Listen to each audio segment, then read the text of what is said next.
श्री जय गुरु जी। श्री शिव के द्वारा गोलोक धाम में श्री विष्णु का गोपेश के पद पर अभिषेक तथा उनके प्रति प्रणाम का प्रसंग सुनाकर श्री राम का सती के मन का संदेह दूर करना, सती का शिव के द्वारा मानसिक त्याग।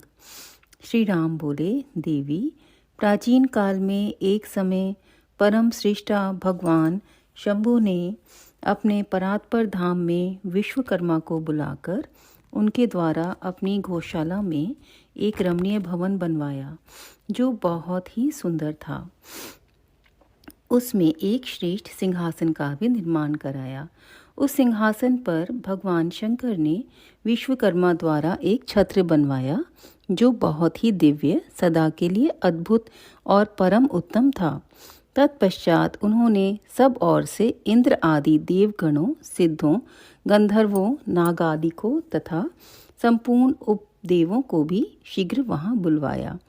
समस्त वेदों और आगमों को, पुत्रों सहित ब्रह्मा जी को, मुनियों को तथा अप्सराओं सहित समस्त देवियों को, जो नाना प्रकार की वस्तुओं से संपन्न थी, आमंत्रित किया। इनके सिवा देवताओं, ऋषियों, सिद्धों और नागों की 16 कन्याओं को भी बुलवाया जिनके हाथों में मांगलिक वस्तुएं थीं। मुनि वीणा, मृदंग आदि नाना प्रकार के वाद्यों को बजवा कर सुंदर गीतों द्वारा महान उत्सव रचाया। संपूर्ण औषधियों के साथ राज्याभिषेक के योग्य द्रव्य एकत्र किए गए। प्रत्यक्ष तीर्थों के जलों से भरे हुए 5 कलश भी मंगवाए गए। इनके सिवा और भी बहुत सी दिव्य सामग्रियों को भगवान शंकर ने अपने पार्षदों द्वारा मंगवाया और वहां उच्च स्वर से वेद मंत्रों का घोष करवाया। देवी, भगवान विष्णु की पूर्ण भक्ति से महेश्वर देव सदा प्रसन्न रहते थे, इसलिए उन्होंने प्रीति युक्त हृदय से श्री हरि को वैकुंठ से बुलवाया और शुभ मुहूर्त में श्री हरि को उस श्रेष्ठ सिंहासन पर बिठाकर महादेव जी ने स्वयं ही प्रेम पूर्वक उन्हें सब प्रकार के आभूषणों से विभूषित किया। उनके मस्तक पर मनोहर मुकुट बांधा गया और उनसे मंगल कौतुक कराए गए। यह सब हो जाने के बाद महेश्वर ने स्वयं ब्रह्मांड मंडप में श्री हरि का अभिषेक किया और उन्हें अपना वह सारा ऐश्वर्य प्रदान किया जो दूसरों के पास नहीं था। तदंतर स्वतंत्र ईश्वर भक्त वत्सल शंभु ने श्री हरि का स्तवन किया और अपनी पराधीनता को सर्वत्र प्रसिद्ध करते हुए वे लोककर्ता ब्रह्मा से इस प्रकार बोले। महेश्वर ने कहा, लोकेश, आज से मेरी आज्ञा के अनुसार ये विष्णु हरि स्वयं मेरे वंदनीय हो गए। इस बात को सभी सुन रहे हैं। तात, तुम संपूर्ण देवता आदि के साथ इन श्री हरि को प्रणाम करो और ये वेद मेरी आज्ञा से मेरी ही तरह इन श्री हरि का वर्णन करें। श्री रामचंद्र जी कहते हैं, देवी, भगवान विष्णु की शिव भक्ति देख प्रसन्नचित हुए वरदायक भक्त वत्सल रुद्रदेव ने उपयुक्त बात कहकर स्वयं ही श्री गरुड़ ध्वज को प्रणाम किया।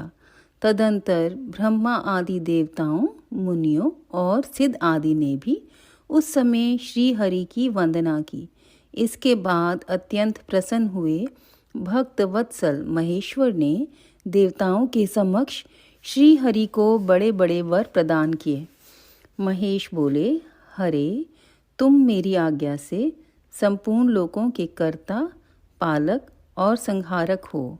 धर्म, अर्थ और काम के दाता तथा दुर्नीति अथवा अन्याय करने वाले दुष्टों को दंड देने वाले हो। महान बल पराक्रम से संपन्न जगत पूज्य जगदीश्वर बने रहो। स्मरांगण में तुम कहीं भी जीते नहीं जा सकोगे। मुझसे भी तुम कभी पराजित नहीं होगे। तुम मुझसे मेरी दी हुई 3 प्रकार की शक्तियां ग्रहण करो। एक तो इच्छा आदि की सिद्धि, दूसरी नाना प्रकार की लीलाओं को प्रकट करने की शक्ति और तीसरी तीनों लोकों में नित्य स्वतंत्रता। हरे, जो तुमसे द्वेष करने वाले हैं वे निश्चय ही मेरे द्वारा प्रयत्न पूर्वक दंडनीय होंगे। विष्णु, मैं तुम्हारे भक्तों को उत्तम मोक्ष प्रदान करूँगा। तुम इस माया को भी ग्रहण करो, जिसका निवारण करना देवता आदि के लिए भी कठिन है, तथा जिससे मोहित होने पर यह विश्व जड़ रूप हो जाएगा। हरे, तुम मेरी भाई भुजा हो और विधाता दाहिनी भुजा हैं। तुम इन विधाता के भी उत्पादक और पालक होगे। मेरा हृदय रूप जो रुद्र है वही मैं हूँ, इसमें संशय नहीं है। यह रुद्र तुम्हारा और ब्रह्मा आदि देवताओं का भी निश्चय ही पूज्य है। तुम यहाँ रहकर विशेष रूप से संपूर्ण जगत का पालन करो। नाना प्रकार की लीलाएं करने वाले विभिन्न अवतारों द्वारा सदा सबकी रक्षा करते रहो। मेरे चिन्मय धाम में तुम्हारा जो यह परम वैभवशाली और अत्यंत उज्जवल स्थान है वह गोलोक नाम से विख्यात होगा। हरे, भूतल पर जो तुम्हारे अवतार होंगे वे सबके रक्षक और मेरे भक्त होंगे। मैं उनका अवश्य दर्शन करूँगा। वे मेरे वर से सदा प्रसन्न रहेंगे। श्री रामचंद्र जी कहते हैं, देवी, इस प्रकार श्री हरि को अपना अखंड ऐश्वर्य सौंपकर उमा वल्लभ भगवान हर स्वयं कैलाश पर्वत पर रहते हुए अपने पार्षदों के साथ स्वच्छंद क्रीड़ा करते हैं। तभी से भगवान लक्ष्मीपति वहाँ गोप वेश धारण करके आए और गोप गोपी तथा गवों के अधिपति होकर बड़ी प्रसन्नता के साथ रहने लगे। वे श्री विष्णु प्रसन्नचित हो समस्त जगत की रक्षा करने लगे। वे शिव की आज्ञा से नाना प्रकार के अवतार ग्रहण करके जगत का पालन करते हैं। इस समय वे ही श्री हरि भगवान शंकर की आज्ञा से 4 भाइयों के रूप में अवतीर्ण हुए हैं। उन 4 भाइयों में सबसे बड़ा मैं राम हूँ, दूसरे भरत हैं, तीसरे लक्ष्मण हैं और चौथे भाई शत्रुघ्न हैं। देवी, मैं पिता की आज्ञा से सीता और लक्ष्मण के साथ वन में आया था। यहाँ किसी निशाचर ने मेरी पत्नी सीता को हर लिया है और मैं विरही होकर भाई के साथ इस वन में अपनी प्रिया का अन्वेषण करता हूँ। जब आपका दर्शन प्राप्त हो गया तब सर्वथा मेरा कुशल मंगल ही होगा। माँ सती, आपकी कृपा से ऐसा होने में कोई संदेह नहीं है। देवी, निश्चय ही आपकी ओर से मुझे सीता की प्राप्ति विषयक वर प्राप्त होगा। आपके अनुग्रह से उस दुख देने वाले पापी राक्षस को मारकर मैं सीता जी को अवश्य प्राप्त कर लूँगा। आज मेरा महान सौभाग्य है जो आप दोनों ने मुझ पर कृपा की है। जिस पर आप दोनों दयालु हो जाएं, वह पुरुष धन्य और श्रेष्ठ है। इस प्रकार बहुत सी बातें कहकर कल्याणमयी सती देवी को प्रणाम करके रघुकुल शिरोमणि श्री राम उनकी आज्ञा से उस वन में विचरने लगे। पवित्र हृदय वाले श्री राम की यह बात सुनकर सती मन ही मन शिव भक्ति परायण रघुनाथ जी की प्रशंसा करती हुई बहुत प्रसन्न हुई, पर अपने कर्म को याद करके उनके मन में बड़ा शोक हुआ। उनकी अंग कांति फीकी पड़ गई। वे उदास होकर शिव जी के पास लौटी। मार्ग में जाती हुई देवी सती बारंबार चिंता करने लगी कि मैंने भगवान शिव की बात नहीं मानी और श्री राम के प्रति कुत्सित बुद्धि कर ली। अब शंकर जी के पास जाकर उन्हें क्या उत्तर दूंगी। इस प्रकार बारंबार विचार करके उन्हें उस समय बड़ा पश्चाताप हुआ। शिव के समीप जाकर सती ने उन्हें मन ही मन प्रणाम किया। उनके मुख पर विषाद छा रहा था। वे शोक से व्याकुल और निस्तेज हो गई थी। सती को दुखी देख भगवान हर ने उनका कुशल समाचार पूछा और प्रेम पूर्वक कहा, तुमने किस प्रकार परीक्षा ली। उनकी यह बात सुनकर सती मस्तक झुकाए उनके पास खड़ी हो गई। उनका मन शोक और विषाद में डूबा हुआ था। भगवान महेश्वर ने ध्यान लगाकर सती का सारा चरित्र जान लिया और उन्हें मन से त्याग दिया। वेद धर्म का प्रतिपालन करने वाले परमेश्वर शिव ने अपनी पहले की हुई प्रतिज्ञा को नष्ट नहीं होने दिया। सती का मन से त्याग करके वे अपने निवास भूत कैलाश पर्वत पर चले गए। मार्ग में महेश्वर और सती को सुनाते हुए आकाशवाणी बोली, परमेश्वर तुम धन्य हो और तुम्हारी यह प्रतिज्ञा भी धन्य है। तीनों लोकों में तुम्हारे जैसा महायोगी और महाप्रभु दूसरा कोई नहीं है। यह आकाशवाणी सुनकर देवी सती की कांति फीकी पड़ गई। उन्होंने भगवान शिव से पूछा, नाथ, मेरे परमेश्वर, आपने कौन सी प्रतिज्ञा की है, बताइए।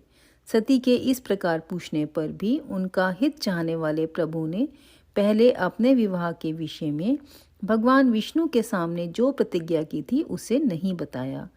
मुने, उस समय सती ने अपने प्राण वल्लभ पति भगवान शिव का ध्यान करके उस समय कारण को जान लिया जिससे उनके प्रियतम ने उन्हें त्याग दिया था। शंभु ने मेरा त्याग कर दिया, इस बात को जानकर दक्ष कन्या सती शीघ्र ही अत्यंत शोक में डूब गई और बारंबार सिसकने लगी। सती के मनोभाव को जानकर शिव ने उनके लिए जो प्रतिज्ञा की थी उसे गुप्त ही रखा और वे दूसरी बहुत सी कथाएं कहने लगे। नाना प्रकार की कथाएं कहते हुए वे सती के साथ कैलाश पर पहुँचे और श्रेष्ठ आसन पर स्थित हो चित्त वृत्तियों के निरोध पूर्वक समाधि लगा अपने स्वरूप का ध्यान करने लगे। सती मन में अत्यंत विषाद ले अपने उस धाम में रहने लगी। मुने, शिवा और शिव के उस चरित्र को कोई नहीं जानता था। महामुने, स्वेच्छा से शरीर धारण करके लोक लीला का अनुसरण करने वाले उन दोनों प्रभुओं का इस प्रकार वहां रहते हुए दीर्घ काल व्यतीत हो गया। तत्पश्चात उत्तम लीला करने वाले महादेव जी ने ध्यान तोड़ा। यह जानकर जगदम्बा सती वहां आई और उन्हें व्यथित हृदय से शिव के चरणों में प्रणाम किया। उदार चेता शंभु ने उन्हें अपने सामने बैठने के लिए आसन दिया और बड़े प्रेम से बहुत सी मनोरम कथाएं कही। उन्होंने वैसे ही लीला करके सती के शोक को तत्काल दूर कर दिया। वे पूर्ववत सुखी हो गए। फिर भी शिव ने अपनी प्रतिज्ञा को नहीं छोड़ा। तात, परमेश्वर शिव के विषय में यह कोई आश्चर्य की बात नहीं समझनी चाहिए। मुनि लोग शिवा और शिव की ऐसी ही कथा कहते हैं। कुछ मनुष्य उन दोनों में वियोग मानते हैं, परंतु उनमें वियोग कैसे संभव है? शिवा और शिव के चरित्र को वास्तविक रूप से कौन जानता है? वे दोनों सदा अपनी इच्छा से खेलते और भांति भांति की लीलाएं करते हैं। सती और शिव वाणी और अर्थ की भांति एक दूसरे से नित्य संयुक्त हैं। उन दोनों में वियोग होना असंभव है। उनकी इच्छा से ही उनमें लीला वियोग हो सकता है। अध्याय 25। जय गुरु जी। जय गुरु जी संगत जी। इस चैप्टर में सती जी ने श्री राम का परीक्षा जब ली थी सीता के रूप में उनको दर्शन देकर, और उन्होंने शिव जी की बात नहीं मानी थी, तो उससे ये सारी लीला है, भगवान लीला करते हैं। शिव जी उनसे नाराज़ हो गए और उसके बाद शिव जी ने उनको मन से त्याग दिया। लेकिन ये जैसे लास्ट की लाइंस में बोला है कि सती और शिव जी दोनों एक दूसरे के नित्य संयुक्त हैं, एक दूसरे के निरंतर साथ हैं, उनमें वियोग हो ही नहीं सकता। तो ये सिर्फ भगवान लीला करते हैं। सिमिलरली रामचंद्र जी और सीता जी ये सिर्फ लीला करते हैं, क्योंकि वो हम जैसे संसारिक लोगों को हमें सिखाते हैं कि जब भगवान भी मनुष्य का रूप धारण करता है तो भगवान को भी ऐसा करना पड़ता है। तो यही इस चैप्टर का सार है। जय गुरु जी, जय गुरु जी। ओम नमः शिवाय, शिवजी सदा सहाय। ओम नमः शिवाय, गुरुजी सदा सहाय।